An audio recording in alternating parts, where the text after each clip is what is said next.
Pessoal, boa tarde. Para começar, deixa eu me apresentar. Meu nome é Bernardo Guerra, meu orientador é o professor Carlos, minha co-orientadora é a Flávia, e meu título é este. Eu vou explicar mais adiante, mas só para falar um pouquinho, meu tema é hardware evolutivo. Entrando um pouquinho no título, o que a gente tem? O meu objetivo é desenvolver uma plataforma que ela tem um alto desempenho. O meu problema está relacionado a projeto de circuitos digitais combinacionais. E a solução que eu encontrei foi através de uma evolução completamente em hardware usando FPGA. Minha apresentação está dividida segundo esses tópicos, ok? Só para exemplificar um pouco. Esse é um FPGA, esse é um dispositivo chamado FPGA, e o problema abordado é, como eu disse, o projeto de circuitos eletrônicos. Falar um pouquinho sobre hardware evolutivo. Ele é a interseção de 3 áreas do conhecimento: ciência da computação, biologia e engenharia eletrônica. Basicamente, a gente pega abstrações da natureza, vindas da biologia, aplica em algoritmos, usando ciência da computação, em um hardware, em um equipamento eletrônico, que no caso é representado pela engenharia eletrônica. Agora eu vou explicar um pouco o meu problema, objetivo e justificativa. Bem, pessoal, na área de projetos de circuitos digitais, geralmente nós temos entradas e saídas, que são representadas, modeladas por tabelas verdades, que dependem do número de entradas e saídas. Eu peguei um exemplo simples, só para mostrar, por exemplo, o circuito que implementa essa tabela, uma porta NAND. Só que um circuito com 2 entradas é muito simples de um ser humano projetar, é muito simples de uma pessoa conseguir abstrair esse projeto.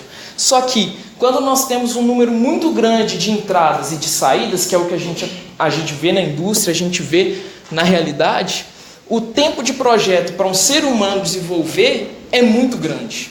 Além disso, o tempo gasto para passar essa solução para o hardware é um tempo de ordem de grandeza muito elevado, da ordem de minutos, de horas, até de dias, até um ser humano conceber um circuito para uma determinada aplicação. Além disso, quando o ser humano está projetando, geralmente é analisado apenas um critério no desenvolvimento desse projeto, que é a funcionalidade.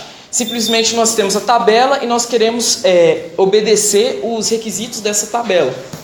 Além disso, depois de confeccionado esse circuito, ele não é adaptável. Se surgir alguma mudança na implementação, essa solução ela vai se tornar antiga e inadequada. Além disso, ela não é flexível, ela não pode atender outros tipos de problemas parecidos. Ele não atende uma gama de soluções dentro da aplicação. Agora eu vou falar um pouco sobre o meu objetivo, que é desenvolver e implementar um sistema de hardware evolutivo que seja flexível, como eu comentei, adaptável, universal. Aqui esse quesito ele atende, na verdade, 2 critérios. É universal no que diz respeito à aplicação. A nossa solução ela deve funcionar basicamente em qualquer FPGA disponível no mercado. Além disso, ele deve funcionar para todos os tipos de circuitos digitais combinacionais. Ele tem que ter essa flexibilidade e universalidade. E de alto desempenho, de alta performance. E principalmente que seja aplicado em campo, né, gente? Agora, a justificativa de se montar um projeto de hardware evolutivo. Esse projeto ele é tolerante a falhas intrinsecamente, ele tem essa ideia. Ele é adaptável. A gente pode otimizar o circuito dependendo de alguns critérios que a aplicação demanda, seja a frequência máxima do clock, o tempo de atraso de propagação do circuito, ou o gasto de energia e, consequentemente, a funcionalidade também. E, hoje em dia, há uma demanda para esse tipo de requisitos em sistemas de processamento em tempo real, em diversas áreas. Por exemplo, na indústria 4.0, na internet das coisas e entre outros sistemas embarcados. Vou falar um pouco sobre o desenvolvimento da proposta. Nós desenvolvemos um algoritmo evolucionário com aspectos baseados na literatura. Nós fizemos uma evolução intrínseca, vou explicar rapidamente. Existem 2 tipos de evolução mais comuns, intrínseca e extrínseca. Na extrínseca, a gente precisa de um suporte de um computador, por exemplo, de um hardware adicional. E a intrínseca não, ela é totalmente feita no hardware onde acontece a aplicação, a aplicação vai rodar. O completamente em hardware é o fato de não ter nenhum software envolvido, é simplesmente portas lógicas, né? Circuitos digitais. Bem, a nossa proposta ela é baseada em pipeline, ela é modular, paralela, flexível e universal. Agora falar um pouquinho sobre a arquitetura. Esse fluxograma indica o funcionamento do nosso algoritmo evolucionário. Pessoal, eu vou transitar entre dois slides porque esses dois vão ajudar a explicação. Bem, inicialmente eu gero um indivíduo, um genótipo é uma representação binária, é uma cadeia de bits. Eu gero um indivíduo que vai configurar um circuito, que nós vamos ver mais à frente. Esse circuito eu consigo ter uma avaliação dele em termos de funcionalidade, em termos de gasto de recursos lógicos. Depois eu vou comparar esse indivíduo com o melhor global até o instante. Vamos supor, está na 10ª iteração, a 10ª geração. Eu vou comparar esse resultado com o melhor das 10 até o momento. Isso corresponde, pessoal, a uma linha dentro desse esquemático da minha arquitetura. Gerador de genótipo, eu configuro o VRC, eu tenho minha avaliação e tenho a minha seleção elitista. Só que paralelamente, como eu estou fazendo isso em hardware, eu consigo ter módulos em paralelo. Enquanto tudo isso está acontecendo, eu consigo ter cruzamento entre o melhor global e esse indivíduo e, mesma forma, eu faço a comparação, seleção e elitismo. Além disso, eu comentei que acontece um paralelismo, né, espacial. Eu coloco, por exemplo, esse bloco aqui em vermelho com uma taxa de mutação específica e eu coloco um outro módulo, uma instância dos mesmos módulos com uma taxa de mutação diferente, por exemplo.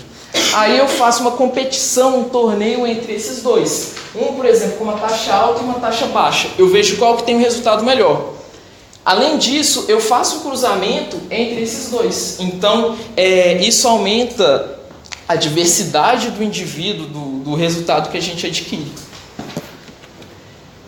No nosso exemplo, na nossa arquitetura, a gente colocou 4 módulos desses em paralelo, com taxas de mutação diferentes em valores, taxa de mutação variável e constante. Bem, esse é o VRC, é um circuito reconfigurável virtual.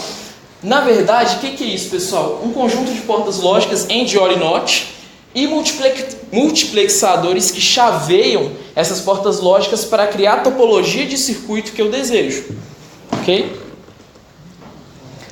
Eu tenho o genótipo, como eu comentei com vocês, eu estruturei, na verdade, com 22 bits, divididos em 3 camadas, e funciona mais ou menos assim. O genótipo, ele configura o VRC. O VRC, eu vou mostrar adiante, ele é dividido em 3 camadas. Quando ele configura, ele cria uma topologia de circuito. E esse circuito ele é excitado por pulsos de clock em alta frequência. Aí eu consigo ter uma saída que não é simulada, ela é emulada, ela é verdadeira. E com essa saída eu consigo ter o circuito em si, implementado. Bem, como que funciona essas camadas? Eu peguei um exemplo de um circuito aqui e de um genótipo.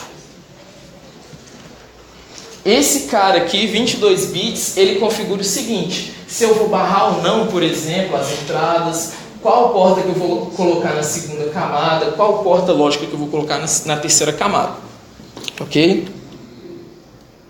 Vou falar um pouco sobre a metodologia empregada na aquisição dos resultados. A gente fez simulação pós-síntese, ou seja, é uma simulação que é muito próximo da realidade. Ela considera, por exemplo, o atraso de propagação das portas lógicas, então é um resultado assim, que é factível. Além disso, a nossa base de tempo para a simulação é 20 microsegundos. Nós chegamos a implementar essas soluções no FPGA, que está disponível no mercado, e essa solução Funcionou, foi atendido os critérios, ok. Nós vamos mostrar nos resultados. Bem, inicialmente a gente fez um teste funcional. Para 2 entradas e uma saída, assim como a tabela que a gente apresentou, nós temos 16 possíveis testes. E para esses testes a gente fez uma evolução e a gente obteve esse resultado aí. Em termos de portas de sucesso, ou seja, a função da porta lógica foi plenamente atendida. O número de gerações, de iterações que demorou para chegar a esse resultado. E aqui o número de portas lógicas é ótima, por exemplo. O número mínimo de portas lógicas e a geração, o número de gerações que demorou para chegar a esse valor. Na literatura, a porta que é um benchmark é a XOR, que é representado pelo teste número 6. Um trabalho relacionado, que é Gallon, de 2018, ele desenvolveu esse trabalho usando o CGP, que é Programação Genética Cartesiana. É uma coisa mais tradicional de ser usado nessa área. Só que ele desenvolveu esse circuito com 13 portas lógicas. Nosso resultado, ótimo, a gente gastou 5. E o resultado, o circuito que ele gerou, foi um circuito que tem muita redundância, por exemplo, duplicação de porta NOT, uma end de um fio com ele mesmo. Então, é um circuito que ele funciona, só que ele gasta muito tempo para propagar o sinal elétrico e gasta muita energia. Já o nosso trabalho, nós chegamos a essa equação booleana. Queria até fazer uma ressalva, que depois da entrega a gente... Vou explicar isso melhor. Depois de entregar o artigo da SSA, a gente fez algumas modificações, a gente encontrou resultados mais interessantes. Por exemplo, aqui a gente chegou a esse resultado funcional com 5 portas lógicas. Depois da entrega do SSA, a gente encontrou um circuito melhor. A gente encontrou um circuito com 4 portas lógicas. E é interessante pensar o seguinte: aquele com 5 portas lógicas, um ser humano conseguiria otimizar para esse circuito usando redução por De Morgan, só lembrar de sistemas digitais. Só que não fomos nós que fizemos isso. O circuito evoluiu automaticamente para chegar a esse resultado, só que com um número um pouquinho mais elevado de gerações, 148 gerações. Nesse circuito aí. Esses testes aqui, que são benchmarks da área, são multiplicador de 2 bits e o somador completo. Na verdade, são circuitos mais complexos, tem um maior número de entradas e saídas. Nós combinamos os VRCs para gerar um circuito complexo a partir de blocos mais simples. Aqui, pessoal, a gente consegue analisar 2 coisas importantes: a taxa de sucesso e o tempo de evolução. Aqui a gente percebe que o multiplicador de 2 bits, nenhum dos trabalhos relacionados chegou a 100% de sucesso dos casos. Ou seja, eles rodaram N vezes o algoritmo evolucionário, mas eles não conseguiram chegar em todos os testes a 100%. Nós já conseguimos. E o tempo de evolução também, dá para perceber que a ordem de grandeza do nosso é muito inferior. Com isso, a gente conseguiu um speedup da ordem de centenas de milhões. Nesse caso, que é um trabalho muito relacionado, que é uma evolução intrínseca, ou seja, que é dentro do FPGA, nós conseguimos um speedup da ordem de centenas de milhares, mais de 100 mil. E para esse, que também é uma simulação em software, nós conseguimos na casa de dezenas de milhões o speedup.